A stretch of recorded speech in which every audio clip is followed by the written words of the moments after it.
people that are, waking up daily to check the calendars. It's an amazing time to be alive. And I'm sure you've started hearing some of our Christmas messages. A lot more is still coming from your favorite on air personalities here. You get to, listen to us, appreciate you for all of your kindness all through the year. How you stood by us, how you've constantly made us your number one choice when it comes to radio content. And because without you on the other side, without your calls, without your messages, to our guests at different stages on different platforms, if we invite you and you don't come, we don't have content to give to the people.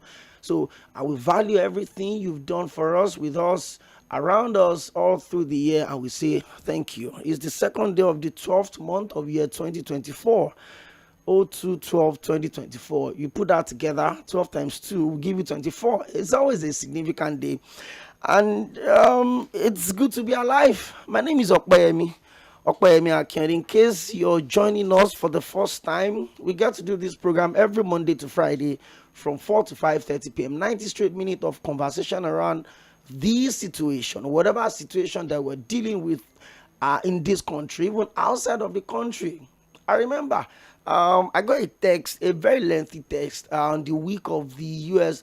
build up to the U.S. Presidential election, and the person was like, "Oh, he likes the way we cover the election, this and that, and how we, pre-election and post-election coverage of." And I'm like, "Hey, it is our duty to always do that." And it's not just the international space. Every off-cycle elections that we've had in this country, we've given you exclusive and extensive coverage of the same. That's all you always get. Well, today we're discussing data, and my guest is a big shot. He is the president and the chief executive officer of the Digital Bridge Institute, the DBI. Digital Bridge Institute is the data arm of the Nigerian Communication Commission, Mr. Deza David. And on the show today, we're going to be looking at sustaining a data-driven ecosystem in Nigeria, the challenges and the prospects. If you've followed us for a while, you understand how much I've been intentional about the issue of data in this country. How I've always, put it at the front burner, the need for us to have another head count, the need for us to have another census, so that we'll have an idea of what we're dealing with. We don't make policies based on assumptions. We've not had head count since 2003, if I'm not mistaken. And the last we had gave Lagos, I think, about 9 million or thereabouts. Kano 11 million. Lagos 11 million, Kano 13 million. State like Akwa Ibom, maybe 3 million. Ekiti 2 million. Niger. You look at the numbers, and I can tell you for a fact that the people covering the 20 local governments in Lagos alone now are maybe over 15 million. Not to even talk about the other local council development areas, the LCDAs. So it's a whole lot of problem when you're trying to make laws and you don't have the exact number of people you're making laws for. We don't know the absolute number of the people living with disabilities that we have in this country. We don't know the number of, we don't have the specifics of our demographics. How many aged people do we have in this country? How many people living with disabilities do we have in this country? How many ex-convicts do we have even returned into the society in this country? How many men, how many women, how many people do we have under 18, under 35? So how do you make policies for these people when you don't have the exact figure of the people you're working with? Do we take account of the deaths and births? How do you balance all of these things? Out of school children, almost on a monthly basis, the numbers keep going up. It's not 11 million, it's 13 million, it's this, it's that. How did we arrive at these head counts? What data do we work with when we say we are doing conditional cash transfer? If you're saying we're doing homegrown feeding programs, what data are we working with? Those are the questions we need to ask ourselves. It's just like someone going into the market to buy stuff and you want to make a pot of soup and you don't have an idea of how many people you are making the pot of soup for. or you want to boil yam. You felt okay, let's make it 3 slices per person, but you don't have an idea of how many people want to eat the yam, and then you just peel like 5 tubers of yam, and then you find out that you're the only one that wants to eat the 5 tubers of yam, so you wasted everything. So any government that does not have data to work with, and you're making policies based on assumptions, you're making policies based on foreign organizations, data and figure, they were not ready to make any progress. That was why I reached out to my guest today. He's still caught up in traffic somewhere coming from the island, but I told him that, hey, we'll have to make this happen. Came into Lagos from Abuja, and I got a wind of that, and I decided to reach out. I'm hoping that Mr. Desa David would be able to join us live in the studio today. He was supposed to go back to Abuja this morning, but because he wanted to be on the show, he decided to reschedule. We're waiting, we're hoping that is going to meet us, and then we'll have a very robust conversation on the need for us to have an ecosystem in Nigeria that is data driven, so that we'll have a detailed idea of some of the challenges that we are facing. The housing deficits that we have in Nigeria, how many millions? We're talking about the need for us to stop open defecation. How many public toilets do we think that Nigerians need, so that we don't have people messing up public places? We don't have people, making a mess of bridges, of pavements, and you wake up in the morning and then you see that overnight skin person that would, openly defecates in an open place. But people don't have toilets. There are a lot of houses, especially at the rural areas, that don't have toilets. People, use streams, canals. That's where they dump their waste. It's a problem. All of these things can be worked on if we have accurate data. How many people do we even know that are reporting monthly to their Empower Center? Some people are receiving payment from Taraba. They're living in Ebonyi. They're living in Lagos. How did we come to the farmers that were giving 20,000? How did we have data that the poorest of the poor show today? And it is very important for us to know that until we have a proper head count in this country, let us know that, okay, for Kano, with that number of local governments, there are maybe 20 million. Lagos, 30 million. Jigawa, 5 million. Benue, 10 million. Let us have a detailed idea of what we are as a people. How many people? What is the population of this country?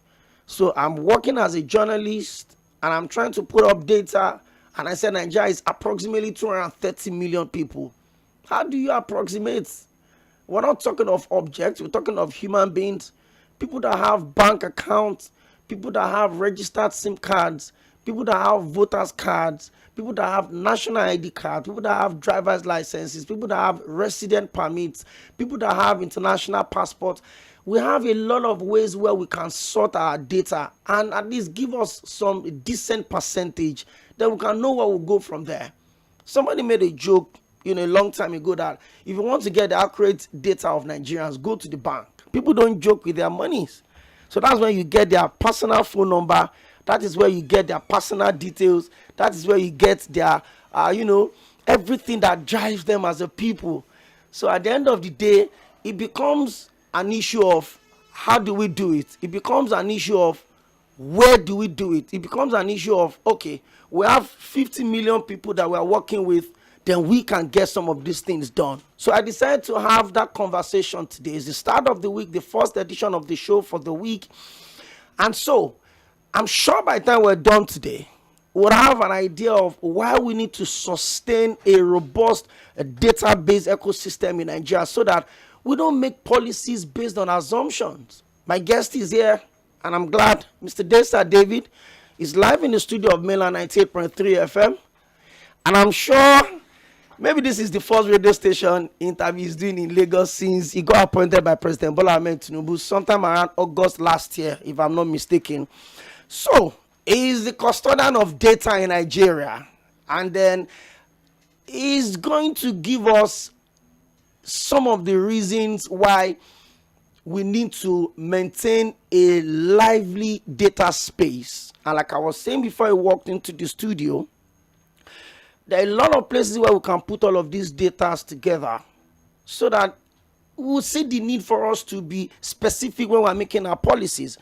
Mr. Desa David, it's my pleasure to have you join us live in the studio to fly out of Lagos back to Abuja today. But I said, so you're in Lagos, I must have you in the studio. So thank you, Mr. Desa, for being my guest on the show today. Thank you very much. Thank you very much. So we're going to stand that I'm a man that is very keen on data. I love numbers. I love accurate numbers. I love, not just making policies based on assumptions. I want to have specifics. There are 30 million out of school children in Nigeria. How do we work them out? There are 735 IDPs in Nigeria. There are more than 4 million people in IDPs. How do we meet their needs? So I've always been in that not so good place when people have those energy of, let's just assume how things work. Mr. Desa David, first off, let me congratulate you on your appointment by President Bola Ahmed Tinubu. And I always wondered, as a graduate of biochemistry, how did you get to this point where you've contributed immensely to the data ecosystem in Nigeria? You started off with the code plateau, and then it looked like a baby dream, and that dream had taken you to the very top of it. And then the president appointed you as the chief executive officer of Digital Bridge Institute. Mr. Desa David, talk to us about that journey and how important is a data-driven economy to Nigeria. Thank you very much, Okoyemi. It's good to see you again after a long time. It's been a while. Yeah, you're right. This is my first radio station appearance in Lagos. Yeah, so this is what would I say, monumental to me. And yeah, your questions about my journey so far, right? Let's start from there. Yeah. As a graduate of biochemistry, you've become one of the most sought after data analysts on the continent, not just Nigeria. How did you make that transition? So, and I think that goes a long way to tell the African narrative, to tell the Nigerian story. I'm just coming up from an event in Lekki just now, and one of the things I spoke about on that event is diverse narratives to the Nigerian problem. I was coming from Anambra some days ago, and I was on my way to the airport. So we asked the guy, where's the road to the airport? And he pointed at a road, and he said, this is a bad road, don't take this road. Yeah, and then we took the other way around. On our way again, we saw another guy, and we said, please, where's the way to the airport? And he said, okay, go this way, this road is under construction. So the same road, two diverse perspectives on the same road. On the same road. It's taking you to the same destination. Yeah, one said it is a bad road. The other says it is a road. It is road under construction. So it's basically how you see Nigeria. So the innovation hubs are there.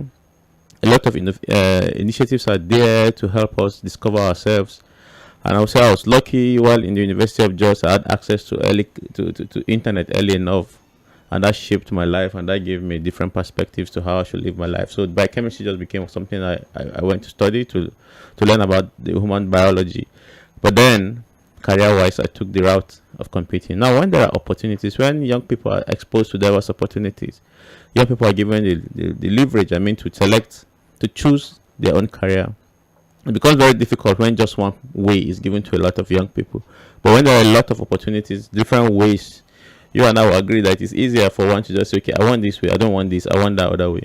So I was provided with a lot of opportunities, and I took the IT route. For data, you mentioned earlier that you're a data person and you believe in the power of data.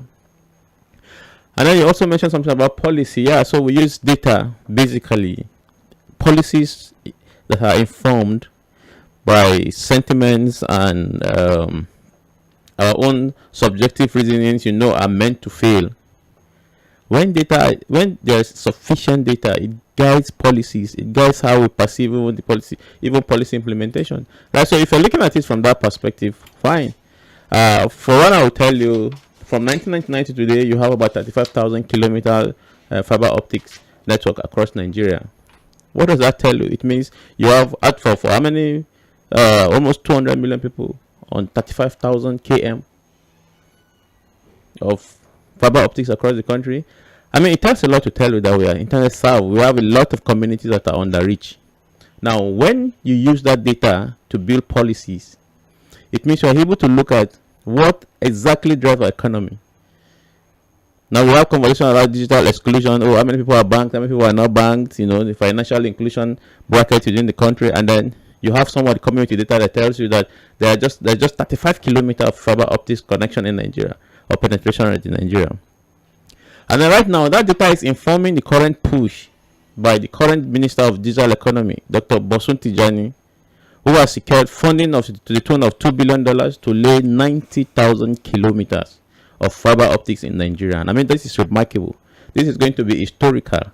That from 1990 to today, we have 35, and that has informed a lot of deliberation in the line of policy. That right now, in 2025, we'll be likely be shooting that by 90,000 kilometers. That's a lot. Yeah, that's a lot.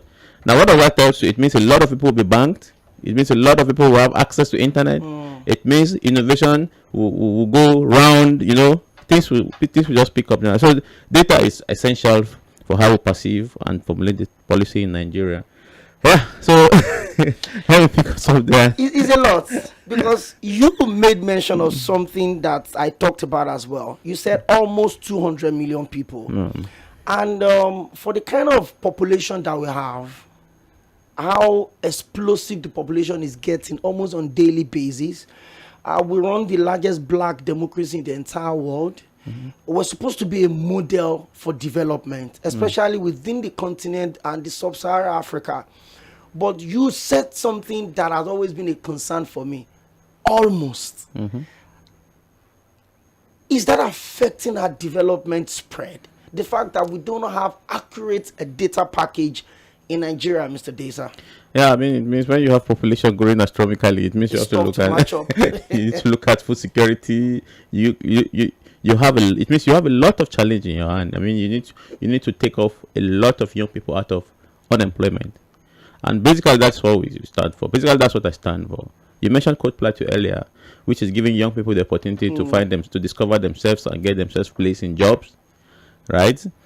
Today I'm leading Digital Bridge Institute, an institute saddled with the responsibility of scaling up young Nigerians. So I mean the whole idea is to create as much opportunities for this explosive youth population. I mean, you may look at that as a problem, really, but then if you look at the age brackets of majority of Nigerians, they fall within the working class. So Nigeria is not a country of more older people. Nigeria is a country of more younger people. So this is an opportunity. So what that implies also is that government must be deliberate about how it provides opportunities for these young people. So I do not see it as a problem, really. I see it more as an opportunity that should be leveraged upon. I mean, we can be the China, we can be the India. I mean, as much as we have the right policies and the right initiatives on ground. Who knows? You have a lot of people, Nigerian engineers have been sorted for globally. I mean, right now all we need to do now is to keep training. You know, if you know me very much, I'm a proponent of training, because there's no amount of training that will be enough. I mean, so if you train 50 and 30 leaves the country, you train 100 and 80 leave the country. You are retaining 20. You are retaining 20. So what you need to do is to keep training. So if to the extent leaves, you keep 10. Exactly, to the extent that you have equal proportion of those living staying. Exactly. So if you keep pushing again, you have more Nigerians staying than Nigerians living. So that way you're going to maintain a level of equilibrium that's going to support the economic growth of Nigeria. That's basically what I think. I'm in Nigeria, but basically I've seen people leave this country, and I see a lot of young people coming up as well. So we need to keep training. But like I always stand, as much as a lot of people believe in agriculture, I think technology is the way for Nigeria. I mean, leveraging our enormous youth population.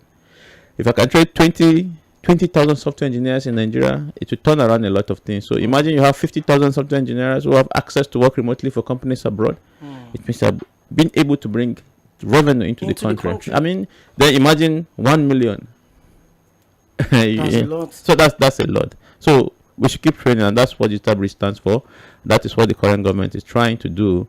That despite the fact that we want to train, we also realize that a lot of people are within the exclusion bracket. I mean, if you go to my village in Plateau State now, before you can make a phone call, initially you have to climb up until, of course, when I came and I put something for them, and then they're able to make their calls now.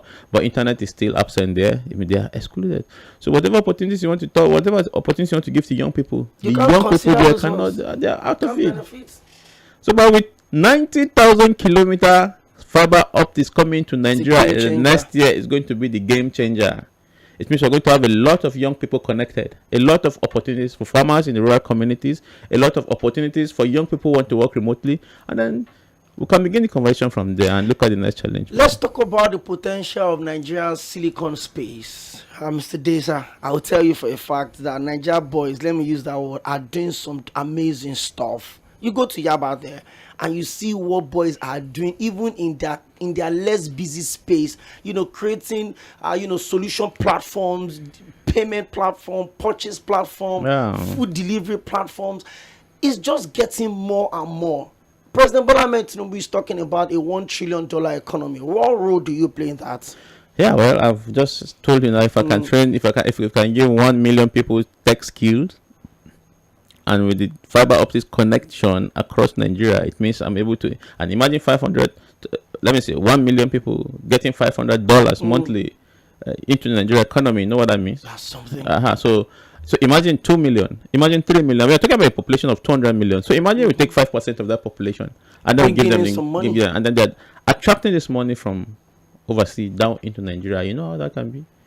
That would be extremely explosive in the long run. So that's the role I play, basically, to train young people, give them skills. And what we're trying to do at DBI now that will interest you is that we are looking at those things that actually hinder young people from learning. One is tool. The other one is the cost of training, of course. Dr. Bosun Tijani is already solving the problem of infrastructure, broadband infrastructure. So let's take that out. But let's look at the issue of tooling. You meet a young guy who wants to learn computing now. He tells you, I don't have computer. For the laptop. I don't get computer. I don't have money to learn. Now, what we are doing at Digital Bridge is that by January, we are injecting a $150 million bond into the Nigerian economy. What that will help us do is to give in terms of loan to people who want to learn. So come to Digital Bridge, unlock, your interest unlocks this potential. So once it covers your training, it covers your laptop, it covers even accommodation within the campus. Wow. A lot of, it will interest you to know that DBI has campuses across 6 different states. And I see that you visited every single these one are of them. university grade campuses. A lot of people do not even know this campus exist. I do not know, or I did not know. Before you picked up your appointment. So you have the opportunity to have funding, within 3 or 6 months that you'll be learning. And then something remarkable we're doing is that we are injecting job placements into the training pipeline. So after you finish learning, of course you have to pay back your loan, so we fix you up to a remote job. So you give us our money back, so you pay back our money. Provide the platform for you to get the money. So exactly provide the platform you need to get the money. So remember I mentioned earlier, we're talking about $150 million, and our idea is to push that portfolio to $1 billion before the end of next year. If you are unable, then we'll move to 2026. Now that is also going to be a game changer for people who are bold enough to say, okay, look, I want to delve into tech. I want to create value for my life. I want to be at that Silicon Valley level. So bringing in $150 million already into the economy, you know what that means? It's pumping. Now, before even people start taking this money, we're changing that game. There's this perception, or I think it's perception about, I'm 35, I'm 40, I cannot be doing tech bro up and down. Mr. Deza, in your course of developing yourself, you've met quite a lot of young people. I'm sure a lot of them have shared optimism, You and I have had series of conversation. I remember there was time we were under a mango tree somewhere and I was spoke for almost 3 hours. Oh, yes. And you just kept pouring all of the things you want to do if you have a platform like this. Almost like you knew a platform like this was coming. And so when I learned of your appointment, I was like, see, it's basically leadership is not rocket science. Yeah. Put the right people at the right places, the right result to come. Talk about that motivation. Let's get back to that conversation. How much more do you think a typical Nigerian youth can get motivated to key into what you're doing at DBI? Let's be sincere with ourselves, Mr. Desa. I'm waking up today. I'm not even sure where my next meal is coming from. And you're telling me to go into an institution and then start telling me to start learning coding. Some people can't even open emails. Is that, what do you think the system can do to push that motivation level up a little bit? Yeah, well, but personally, from the community I came from in Jos, I come from in Jos, basically I am some form of superhero, tech superhero. I'm more like a superhero in that community. But you know what?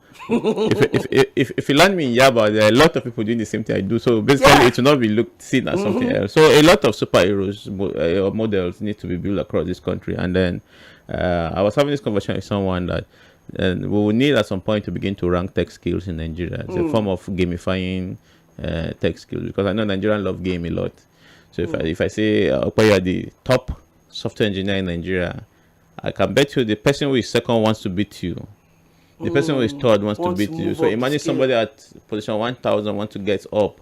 So we want to gamify learning. That, I feel, is the best incentive, especially for the Gen Z generation. They like to compete. Yeah, so when we gamify learning, it means, okay, recruiters are looking for 5 engineers. Of course, they go to the top 5 to recruit. So you want to find your way into that level. So you want to find your way into that level. So there's a very healthy competition. Exactly. That's that aspect. But for the older ones, software engineering is not just the only role or position within the tech space. We have project management, which can fit in very much into the older generation. We have, we have product development. We have even data analysts, that can fit in. You don't have to go and start cracking your head learning Python or learning Node.js and all of that because you want to get into tech. I mean, there are various items. You can be a Scrum Master. You can be. There are a lot of non-tech components of tech. Let me use that language.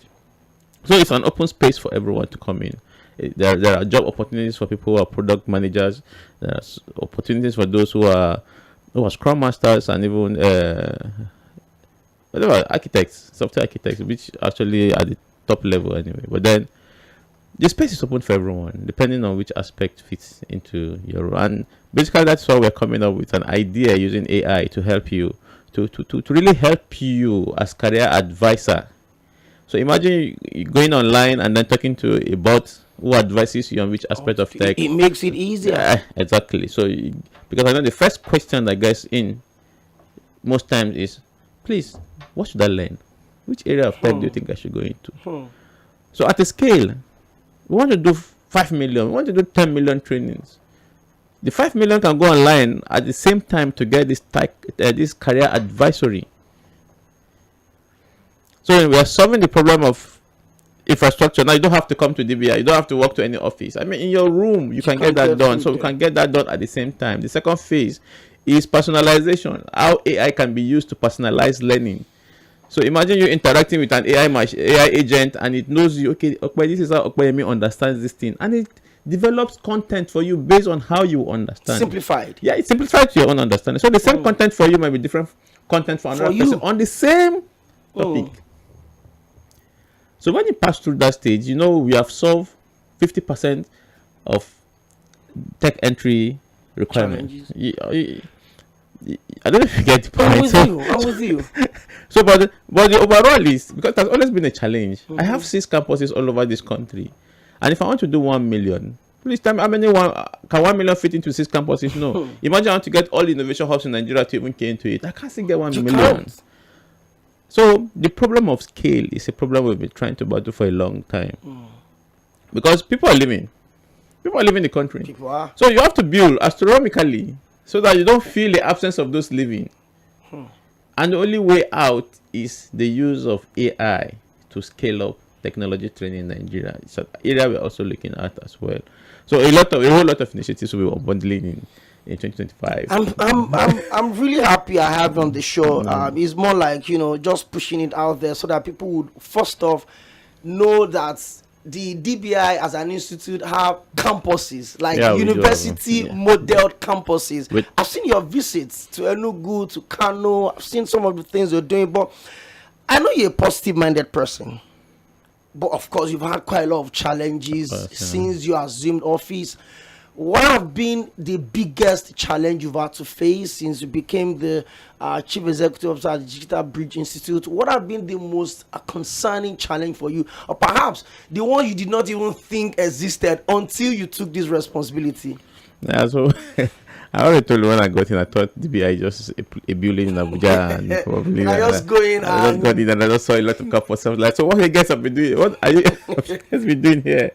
So, I mean, the major challenge is the fact that we've not really, I realize that culturally, we've not really imagined possibilities with technology. I mean, we're just contented with the status quo. I met a group of people who are just contented, who are just okay. I mean, there is a problem. We have the National Digital Literacy Framework that says 95% of Nigerians should be digital literate by 2030. How do you want to get that? 95% of 200 million people. And their numbers keep growing. Exactly. And then you're sitting down. By that 2030, you'll be like 250 million. Exactly. So, I mean, it's I think it's a matter of changing our way of thinking and mindsets. And this is basically what I meant. That we are dealing with people who are supposed to drive change, who need to migrate their thinking to a certain level before they can solve the problem we already have. And like I said, the Nigeria population is not a problem, it's an opportunity. But when you have people begin to look at it as problems, I mean, we are looking at it as opportunities now. And then we need to help them. The more the merrier. Yeah. And then we need to help them to begin to look at it that way as well. And this is where the challenge is now. Because it looks like, you do gara too much. Waiting with this one. Waiting this one. This one again. You understand? But we are looking at solving this problem a different way. Okay. Well, in case you're just tuning in, and you're wondering, who have I been speaking with on this show? I've been speaking with the president and the chief executive officer of the Digital Bridge Institute, Mr. Desa David. And I was going through his profile earlier, I think yesterday morning, and I saw something very interesting. We'll talk about that towards the end of the show. But this is what we do. We're streaming this program live, by the way. So in case you're watching from every part of the world, you'll have the opportunity to join the conversation much later via our phone line. And we also drop your comments on our social media platform. We're streaming on facebook.com/mainland 98.3 FM. We're also streaming on YouTube. Just search for Mainland FM on YouTube. And of course, you know the line to call 0913-600-0410. And when we get to that point, we'll start picking your calls. But let me get back to you, Mr. Desa. It's maybe a little over a year that you've gotten into office. And I can imagine how much of discoveries you keep making every day, especially maybe when you go to those campuses, you look at all of these things. What should be our priority now? I know there are long-term plans, there are short-term plans, quick fixes. What do you have in stock to, give us a standard data system where we know we can pick little development? Are there plans that your institution is working on the short term just to fix some little problems? Well, in the ecosystem of data, you called me the custodian of data earlier. Well, which I think there is Nigerian Nigerian Bureau of Statistics. We have the NIDA, who is also in the space playing. In fact, we have Nigeria Data Protection Commission, who is also playing within the space. We have Galaxy Backbone, who is the host of the data. So we have diverse agencies. But my role basically is to produce as much data scientists, data analysts as possible into the ecosystem, And then we have a program we are running through the NCC called Adaptee, which is training teachers, lecturers, both teaching and non-teaching staff of universities across the country every year. We train them on data analytics, data science, and all of that, because we believe that these are researchers. They will need this to able to produce quality research and all that. So our job is actually to produce as much enormous data scientists in Nigeria. There's this program called the National Innovation Diploma. So it's unlike the traditional ND, National Diploma, So DBI runs a National Innovation Diploma that is about 70% practical and 30% theoretical framework. Oh. So it is a little bit an offshoot from your traditional diploma, they do in Polytechnic here. And that's when I got into office, they were at the back of winding up that program, but I stopped it. We are going on with that program. Why? Because we feel that program solves the Nigerian problem. Specific problem. Yeah, it solves the Nigerian problem.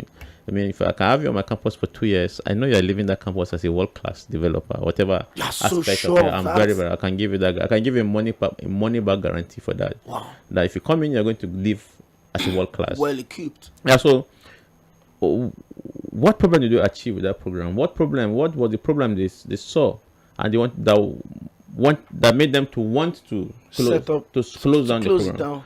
Well, because universities were not admitting students who finished from NID, that's what we call it. Okay. Yeah, into direct entry. Why they say we don't know which one be NID? All we know is ND. ND. Now, so but what we have done within the short time, our appointment was in August, so I'm not up to even 6 months. Yeah. So what we have done is to partner with National Open University, Miva University, and they're all going to take these people into the national. Wow. So why are we even looking at Open University? Because by experience, if I make you world class, if you're a world class today, the last place you want to think about is a traditional university. Mm-hmm. Maybe you're already working for a company in Netherlands. Would you want to go to a big deal? Yeah, is it Unijust you want to go Unilag? No. So your shortest bet is that university that gives you comfort, that makes it that self-paced for you to actually learn. And we have even brought the National Open University to a campus in Oshodi. Oh. So that will become their learning campus around that area, their learning center around that area. By January, that will be sorted out. MIVA is going to be on a campus. So once you're just out of MIVA, out of an NID program, you're moving straight. You move into that, space. And then we have BPO centers. We are bringing business process center, some form of call centers. Wow. We are trying to partner with organizations to bring in, because like I mentioned to you, there will be employment after our training, which is basically the value proposition we are bringing. We don't believe in just training and let you go. We believe in training you and giving you a place to utilize these skills. So we are 360. You want to go through, you want to further education, Open University is there to catch you. You want to work, there's an opportunity for you to get this job. Now, how to solve this problem at scale is where we're going to have problem, but let's get there. What I mean by scale is that, what if you are graduating 2,000, 5,000, you have just 5,000 to absorb them. Exactly. So your institution is a bridge, so when we get to that bridge, exactly. We'll cross it. Exactly. Well, let's talk about stereotype. Yeah. And I'm sure you're not new to these things. You see a tech bro, there's a stereotype, they are doing internet fraudster, they're doing Yahoo, and in the global space that we live in right now, you see even the biggest tech boys outside of this country, they're not your regular tie and suit guys. They're random guys with inks on their body, with dreadlocks, different looks. But if you have that appearance in Nigeria and there's already a stereotype against you, don't you think we should have some form of sensitization or collaboration from your institution with the relevant agencies to say, you know what? Let the guys within the eco space breathe. They're giving us a lot. Should that be? Are you guys doing anything in that respect, Mr. Disa? Okay, for Digital Bridge Institute, what we can do within the mandate of our scope is to, by way of identifying that this guy is actually from Digital Bridge Institute. So when I was Director General of the Plateau State Agency, I started something within Plateau that I see this current government in Plateau State adopting now. So it's simple. We identify people who are actually who are using IT for good. let me assume that there are some that are not using it for good. You see, the internet fraudsters are not really techies. Mm-hmm. They're not really programmers. They're not developers. They don't understand how computer works. Most of them. It is just your normal 419 that just get upgraded. Basically. So it is really wrong. It is easy. It is very, very easy for you to even figure out who is real and who is not real. Like, I used to have a boy in Georgia that was arrested by the police. They went to his account and they saw $5,000, $6,000, $2,000. But this guy was genuinely working for a company, for an IT company in the US. So I had to leave my office, went to the police station. They've already gone through all his phones. I took the phone and I looked at them. That was actually what inspired our decision or our idea of let's identify these people. So it's going to be work for people who are going to come within the DBI space. Will be identified that this guy is genuine, though no arrest him, and all of that. But it is a policy thing that should be what you ask. If you leave me, I'll say it's a policy thing that should be discussed at full length from the ministry level, and I'm sure Dr. Bosun will do justice to that issue. Okay, I'm hoping. I was supposed to have the Honorable Minister, I think sometime around September. I caught a wind that I was in Lagos and I tried to, but before I could link up, it was already outside. It was just en route out of the country, not like he had stayed in Lagos. Okay. So I'm sure we'll work something out on that one.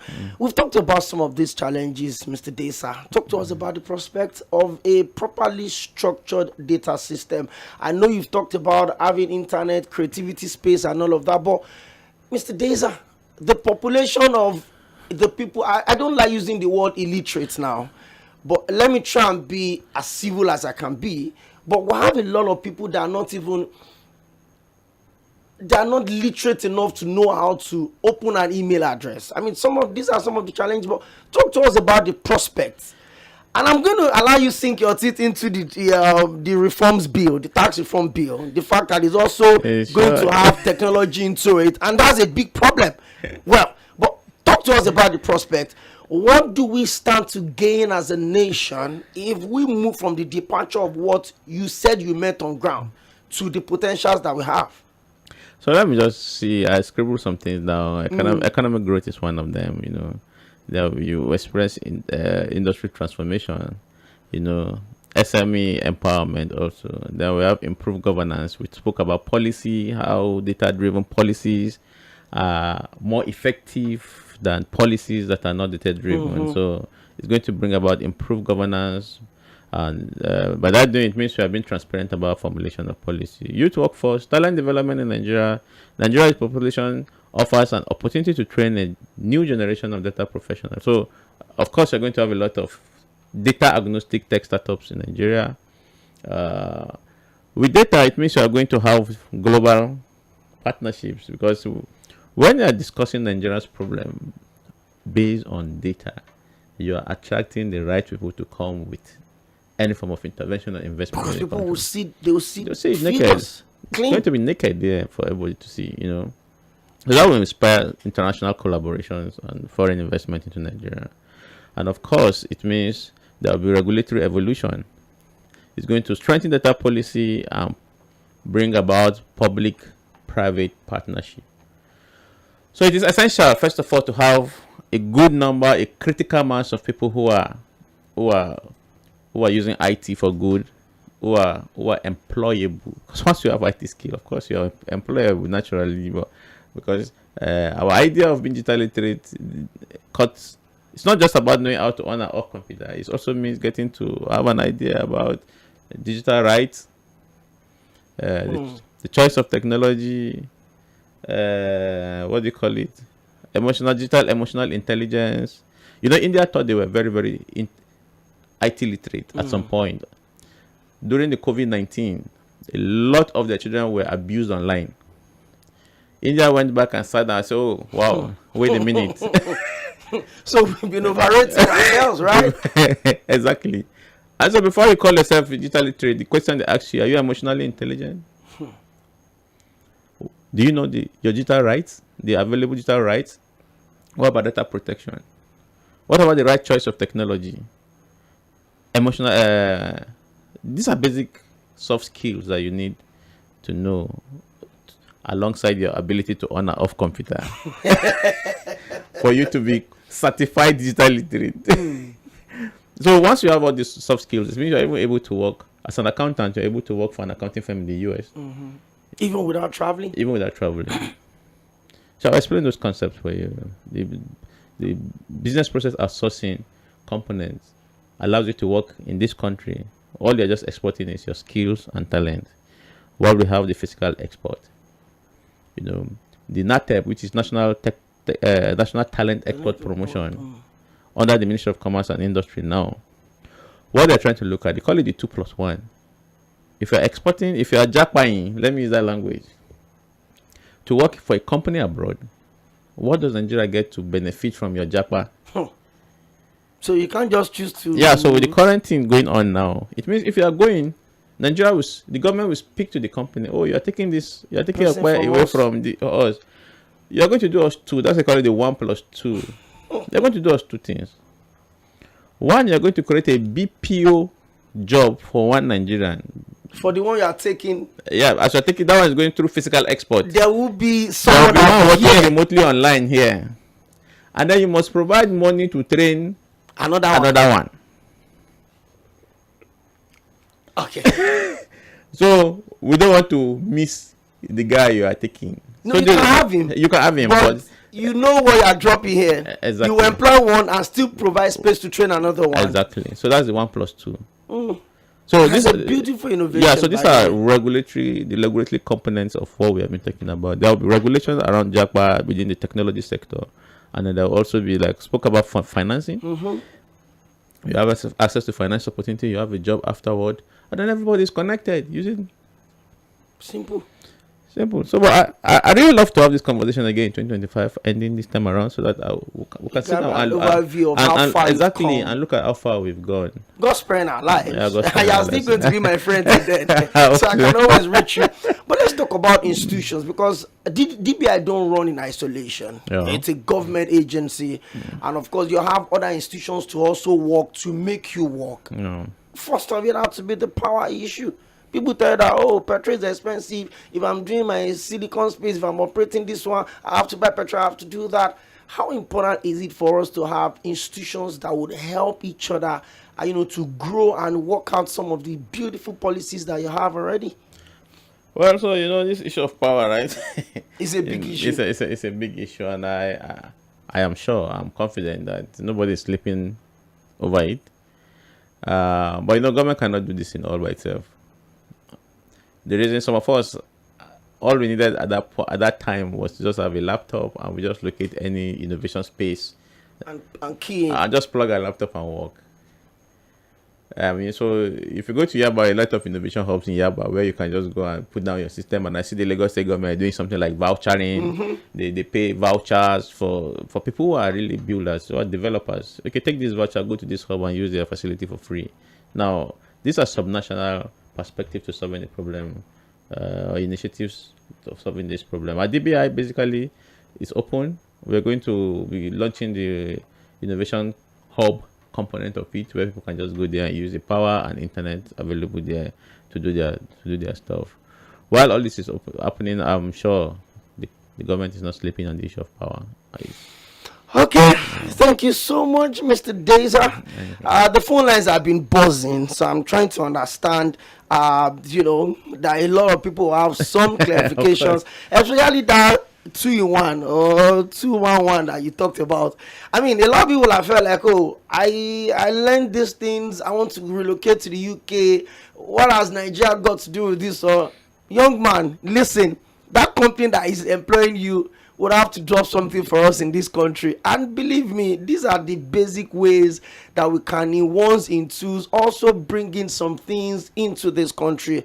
Well, we can quickly pick a couple of calls before we go on our first major break by 5. My guest is going to be here till 5:30. I've held him here and he's not leaving. So you can join us 0913-600-0410. I've got messages on Facebook already. I'll read them. You can also drop your text. Well, I've been speaking with the Chief Executive Officer, the President, and the CEO of DBI. DBI is the Digital Bridge Institute. And like you heard, they have 6 campuses scattered across the geopolitical zones of this country. There is in Lagos, Oshodi. I think there's in Kano as well. Kano, there Yola. is in Yola. There is in Enugu as well. Okay. We've talked about things at the national level. Are there collaborations with your institution and subnational level? Because sometimes, Mr. Deza, we always quick to go at the president. Oh, the president is not doing this. We often forget that we have governors that are getting huge trillions every month. We also know that the private sector can also come in. Are there collaborations that you're doing that can also help you achieve some of your set out goals? Okay, so our current strategy is to ensure that no one is left behind. I've not reached out to the governors forum yet, but it's something we've written to that effect. Hopefully by next year I'll be doing a pitch to the governors forum and to see where exactly they'll come in. But something remarkable we have also been doing is we have been programming our training. But programming training means, okay, because I have facilities, I have hostels, I have all of that. I mean,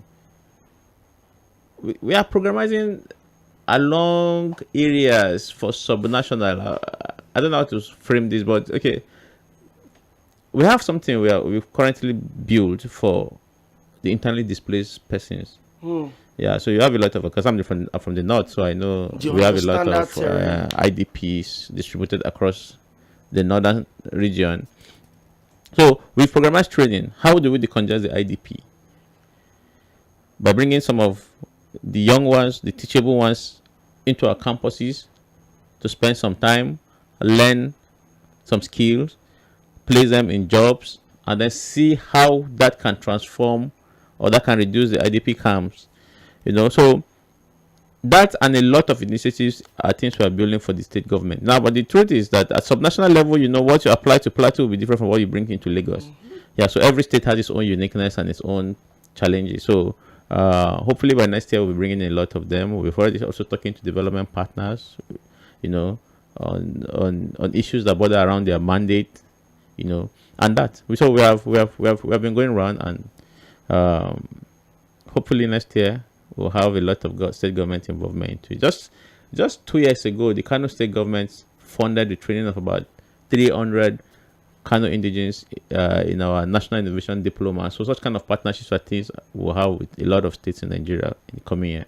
Okay, it looks like there's a lot in the pipeline for you in 2025, and I'm also excited. Like I said, your appointment was just a few months ago, and I know that settling in, you've been moving around, and so it's always an amazing time. Let me quickly pick some messages, because if we start picking the calls now, it may be difficult for us to go on that break. So let me quickly read some of the messages that we have, and then when we come back from the break, just a few minutes, I will take your calls and allow people to join the conversation. 0913-600-0410, that is the number to call. And my guest on the show today has been the president and the chief executive officer of the Digital Bridge Institute. Mr. Desa David is live in the studio with us in Lagos. So join us. Let me read your messages. Okay, please don't call this message line. The message line is 0913-600-0430. That is just for messages. 410 is for the calls. Ambassador Musbah, I'll pick your call when we're back from the break. Available the website of the institute. This one says, Nigeria problem is a lot, and data is part of it. Until we get our data right, even in how we conduct our elections, we cannot make any progress. Help me ask your guest, how can data contribute to having credible elections in Nigeria? Okay, that is from Bolaga from Ikorodu. Okay, thank you very much. My guest is taking notes. He wants to know how data can help us improve how we conduct elections in Nigeria. Okay, more messages coming through. This one says, good evening. Your guest talked about how the people in the rural areas can also benefit. I stay in Ayobo, and Ayobo is a remote part of Lagos that we hardly get steady connection. Can they help us work on that? Well, I don't have a network provider as my guest. My guest is the CEO of a digital institute. Of course, that's just on a lighter mode. I'm sure he's going to respond to that. I'll read your messages when we come back from our first break. We've got messages also. Benjamin, he says to me, Nigeria is like one who is trying to solve mathematical problems without applying mathematical formula. No way we can get it right. This is why Nigerian leaders are not getting it. They are operating without data. Nigeria needs data to plan for proper execution. That is Benjamin from sᴘᴏʀᴛs. Let's go for our first break. We need to quickly pay some bills. My guest is still here, and also I'm still here. When we come back, we'll just pick your calls and allow my guests to respond to some of the questions that you've raised. Stick with us. It's Mainland 98.3 FM, and this is the Situation Room.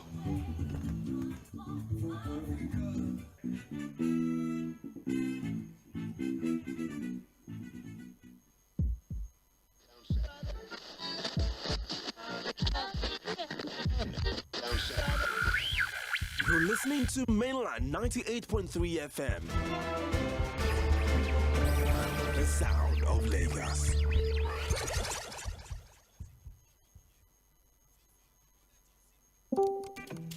You started your day with a click, click. Devices in hand working swiftly. With every click comes a risk inside. And one day, they all shut down. But the HMS is the answer. HMO for your devices. With your eCard, you get premium services. The HMS everywhere you go. Get DHMS, the HMO for your devices from IT Service Desk Africa, the first subscription-based device health support service in Nigeria. Enjoy comprehensive IT and roaming support, data security, and maintenance of all your devices. Call 070-799-35788 or visit itservicedeskafrica.com to get started. Chai, my head oh. Oga landlord, why you dey shake like ceiling fan? Eh? My village people don't come again oh. This one with your body hot so. You don't do test? Yes, see result oh. Oga landlord, no be your village people oh. Na malaria, you need Luta. Luta na better medicine wey dey knack down malaria. Oya see am, take am.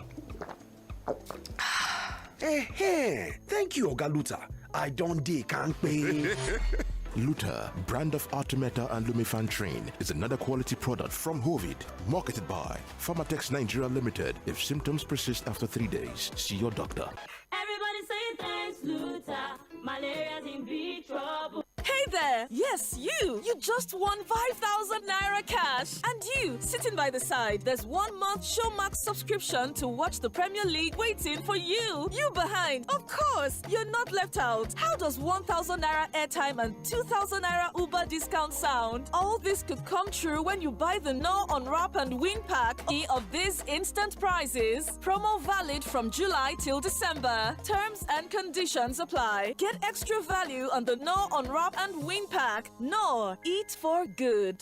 For every 6 shares I hold, I get one more. What are you doing? I am counting the numbers I get from over 5 billion shares. FBN Holdings is giving existing shareholders the chance to buy more shares at 25 Naira each. This means that you can get one new one for every 6 you own. Don't miss out. Own a share of tomorrow with FBN Holdings rights issue. The offer opens from the 4th November to 12th December 2024. Visit your stockbroker or any First Bank branch to get started. You can also access the offer directly on your First Mobile Banking app. FBN Holdings. Own your share of tomorrow. Chai, my head oh. Oga landlord, why you dey shake like ceiling fan? Eh? My village people don't come again oh. This one with your body hot so. You don't do test? Yes, see result oh. Oga landlord, no be your village people oh. Na malaria, you need Luta. Luta na better medicine wey dey knack down malaria. Oya see am, take am. Thank you Oga Luta. I don't dey kampe. Luta, brand of Artemata and Lumefantrine, is another quality product from Hovid, marketed by Pharmatex Nigeria Limited. If symptoms persist after 3 days, see your doctor. Everybody say thanks, Luther. Malaria's in big trouble.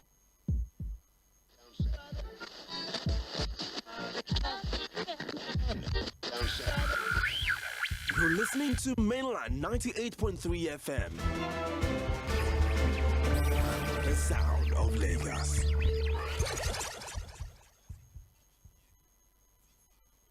Things seem anxious and uncertain. I understand the hardship you face. I wish there were other ways, but there is not. If there were, In our quest to bring to the table issue-based conversation around nationhood and development, we have made 4 to 5:30 p.m. Monday to Friday the perfect time to welcome you into the Situation Room as we continue to build the narrative about public service and accountability. Mr. President, this Senate needs to know. Mr. President, this Senate needs to lend its voice to the plight of these people. Mr. President, there is nowhere I can say it except here. This is why I'm elected. If I cannot say these things on this floor, sir, I better resign and leave. As elections give the citizens the chance to make their political decisions, constant demand for quality leadership from those they voted into office. Look at us, man. There is nothing. We are starving. Tinubu should please do something. It's also important to having a Nigeria of everyone's dream. Join Jᴏɪᴜ Oᴘᴇɪᴇ as it takes to task seasoned analysts, opinion makers, business professionals, and politicians on issues around politics, policies, governance, and leadership every Monday to Friday from 4 to 5:30 p.m. on your super dial mainland 98.3 FM. We'll welcome you roommates as we discuss the situations.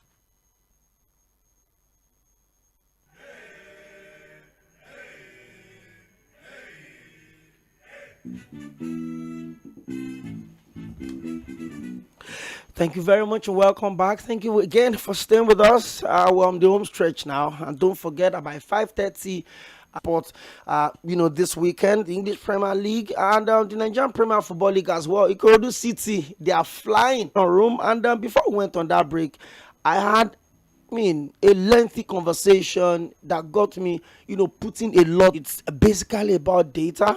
And if you know me, especially at the Game Changer that we're expecting, 90 scared of traveling out of Lagos, and then you don't get to listen to mainland FM or two. There's just a lot that we can gain if we can fix our data issues, and it's really, really important to me. Yes, that is it. Like I said, I think I had a question the other time, and my guest, I would have to respond to that. Mr. David is still here in the studio. I caught him this time around. I will milk him till the show ends. Mr. Deza, somebody is asking that how much growth, because choice we make when we are making our elections. About a month ago, I attended a 2-day, INEC workshop in Lagos. And one of the things they were talking about is that elections have to be put in context in this country for us to make progress. It means that everybody has to be on board. The other message I read was asking that how can tech help us to have good election? I think in summary, talk to us about that. Then we'll go straight up into picking the calls. Okay, so maybe we need to look at where we're coming from. I remember how election used to be in Nigeria, where any form of we are not where we would have loved to be, but then the journey has been. Yeah, it's been good from the manual down to the use of beavers and how beavers being upgraded. Now, if you snatch ballot box, now it's useless. Exactly. So, but I think that can still be done. We can still do much better. Yeah, but of course, most times I tell people that technology can only solve technology problems, and you cannot use technology to solve a spiritual problem, right? I didn't see that coming. So basically, data is good because it's through data who are eligible to vote. It's through data who have the PVC to vote and all of that. For the guy who asks about our website is www.dbi.edu.ng.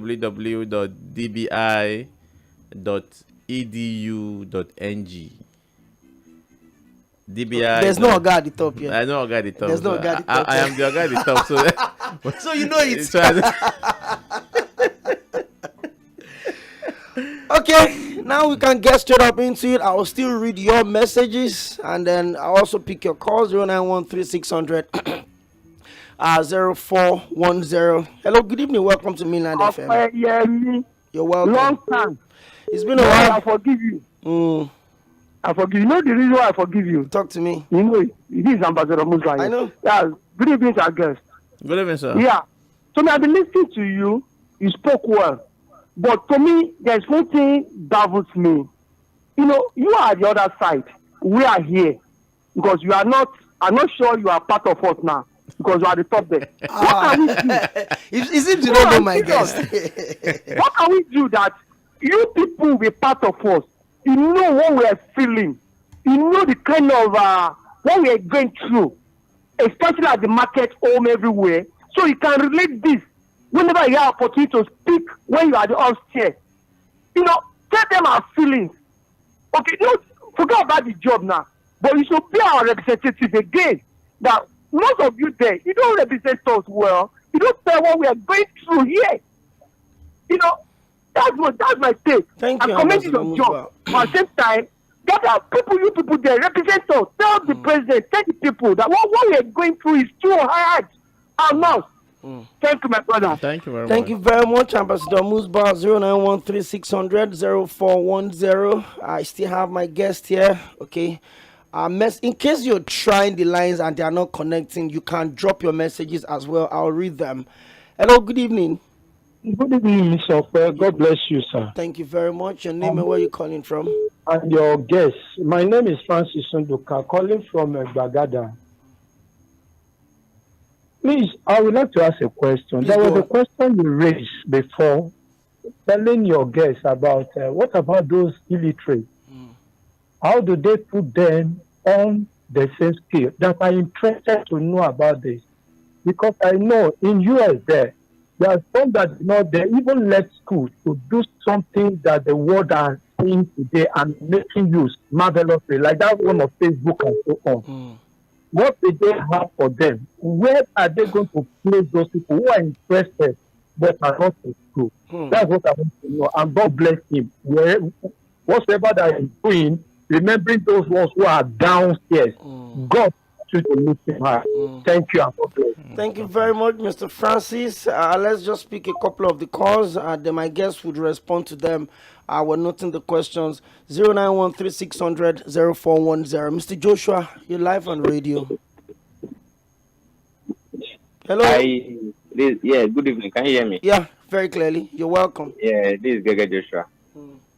Yeah, I want to ask your guest because see, sometimes when people get into the government, they tend to forget about how to fix the problem of the people. But when they are down here, they know the problem. See, if the government really wants Nigerians to be computer literate, they know the process. See, if you are creating an institution away from our normal primary school here, our normal secondary school here, you are not going to achieve much. If you want a real thing, you don't need to create a special institution telling them you have maybe one hotel or not. Yes, if that is your personal business, yes, you have the right to at least lobby the government to buy into what you are doing. You understand? But then, if you really want a real thing, you should not concentrate on maybe trying to create a special hotel for them. No. Provide computers, maybe out of 1,000 students in the school of pupils. You know, provide like maybe something 200 computers and all that. You know, teach them something. Go directly to the school and teach them, not special program. You understand? So the government know what to do. Equip the secondary schools and primary schools, especially government-owned ones. Because majority of all these private schools, they have at least one list. Even my son sometimes when he talks about some things on the computer, okay, but that is not it, you know. So they have like little ideas and all that. But we're talking about government schools, secondary schools and all that. That is the key, not special institution for them. Okay, thank you.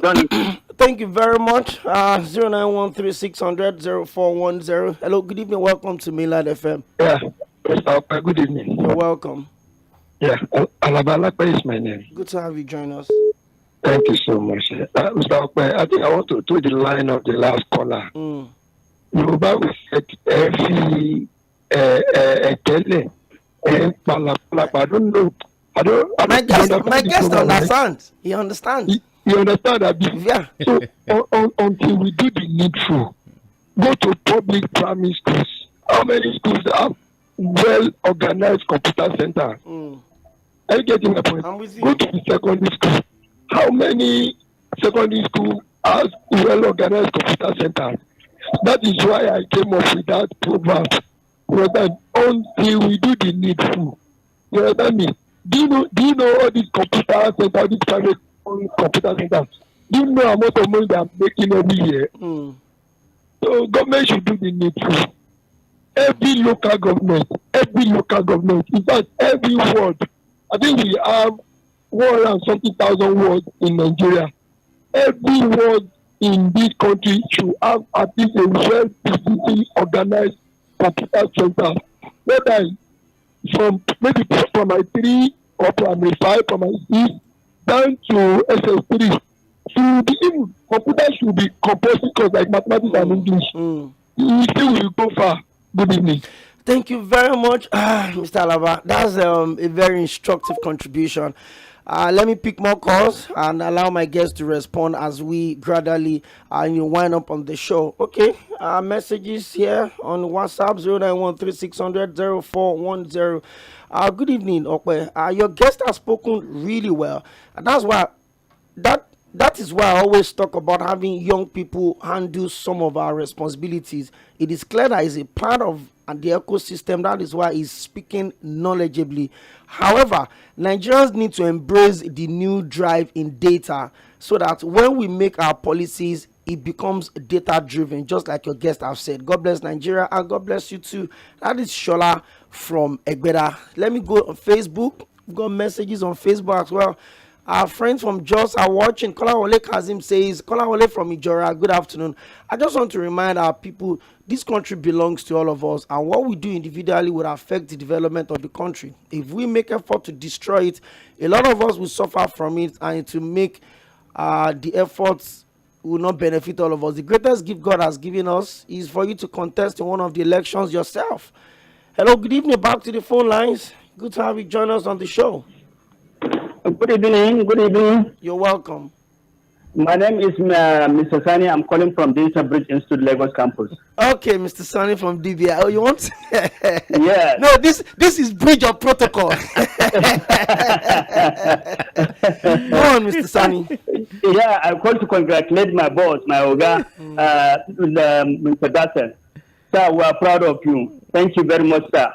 I wish you the best, sir. Thank you. Sonny. Thank you. Yes, sir. Thank you very much. Yes, sir. Thank you very much, Mr. Sonny, Mr. Desa. This is Bridge of Protocol. That's a family business. Let me go back and read your message. You keep your calls coming in as well. 0913600410. Kolawole Kazim says, I think it is wrong for people to keep attacking our electoral system instead of blaming themselves for always making the wrong choices anytime they have the opportunities to elect our leaders.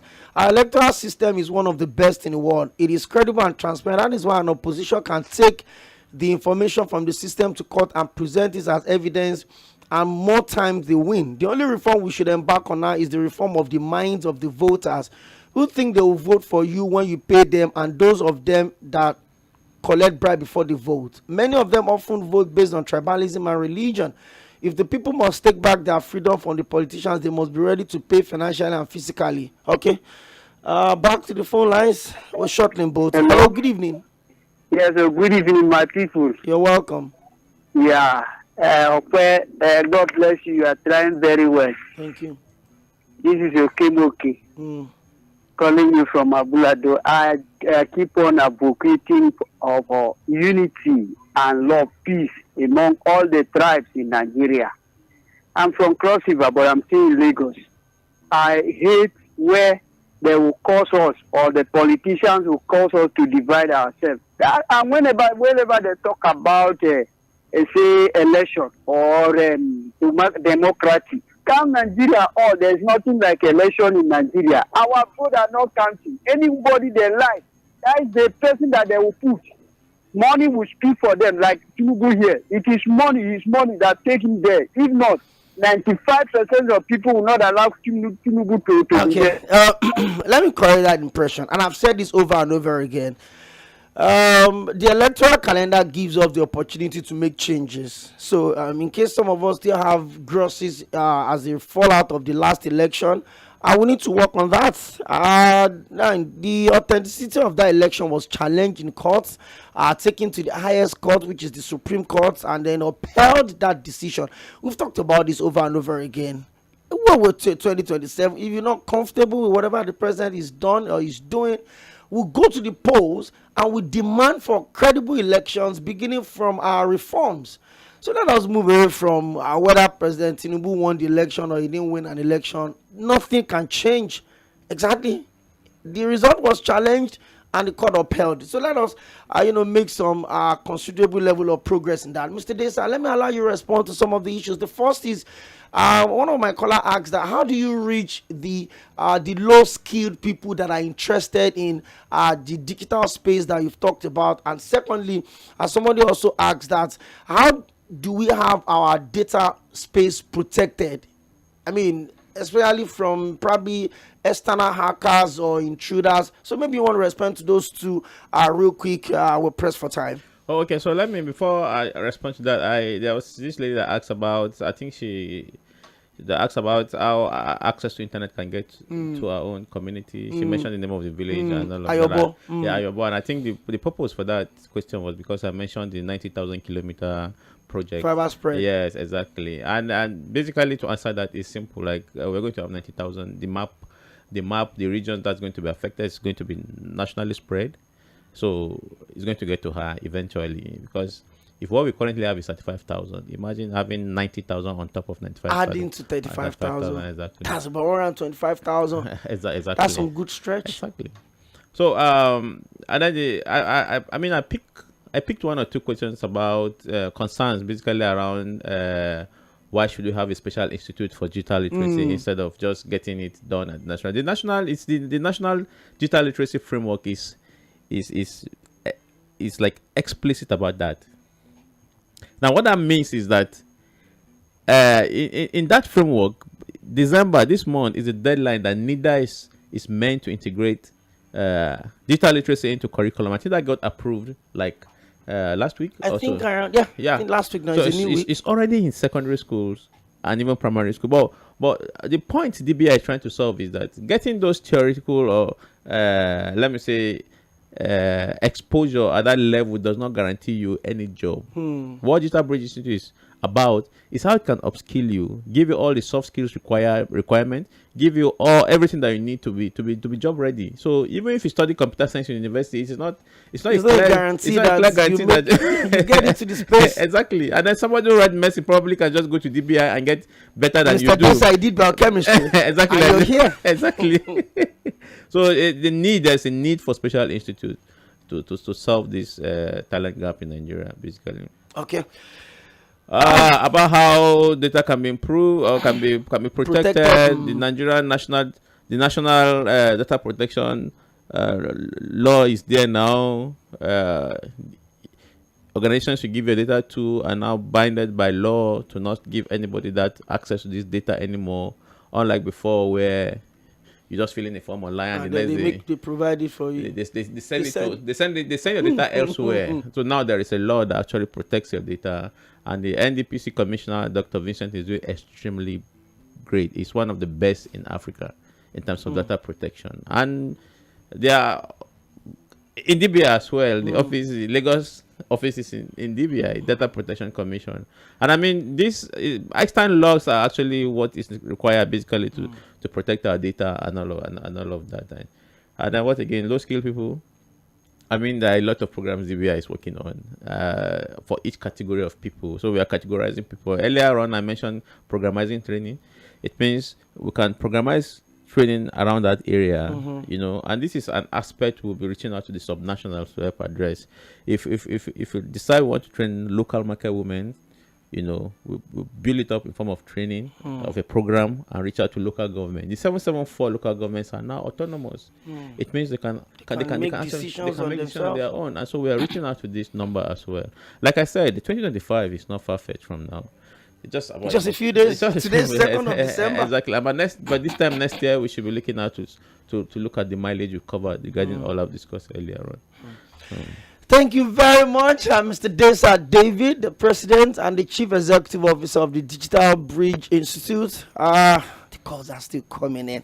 We'll press for time. Let's do this in 30 seconds. We need to go. Hello, good evening. Good evening. Please put on the volume of your radio set, or you turn it off completely. I move away. Okay, let's do this real quick. My name is Ian. I want to know if DBI they offer any specialized course for graduates. For graduates. For graduates. Yes, is there any specialized course for them? Okay. Those who have already graduated. Okay. Mr. Desa, real quick. Well, just keep an eye. You have to come in and enter. Just keep your eye on our website or on our social media network. We'll be rolling out a lot of programs in January, and yes, of course, there will be a program from graduates. Okay. So yet again, the website is www.dbi.edu.ng. It is not www.gaditop. No, this one is www.dbi.edu.ng. Thank you very much, Mr. Deza. I mean, you were supposed to be out of the state earlier this morning, but then you felt like, you know what? Let me introduce you into the Lagos media space. So no matter who ends up interviewing in Lagos right now, we broke the collar on this show. Yeah, actually, because my campus is on the mainland, so it is good that my first appearance should be on the your campus is very close to this place. Oshodi is just like 15 Oshodi, minutes from your less than 15 minutes. Exactly. Thank you very much for finding time to be with us on the show today. And you have so much loaded into 2025. I can only wish you the very best. Thank you very much. And then hopefully Nigerians will embrace the culture of data, proper data keeping, and then so that we can make some considerable level of progress. Once again, you're welcome. Thank you very much. Okay, that's about the size of the package. The program returns tomorrow, same time, same station, 4 p.m. Apologies, we can't pick the calls anymore. We're pressed for time. My name is Jᴏɪᴛ Oᴘᴇɪ. Once again, thank you, Mr. Deza, for being my guest on the show today, and for everyone that called, that reached out, the text messages, the feedbacks on our social media platforms. Let's do this again tomorrow. Thank you very much. This is Mainland 98.3 FM, and the program you just listened to is The Situation. By 5:30, the news would come through, and by 6 o'clock, Jᴏɪᴛ will be back for Sports Crew 6 to 7 p.m. We've got so much loaded for you. I'll keep your dialogue only on Mainland 98.3 FM, because we are the sound of Lagos. Have a very beautiful evening.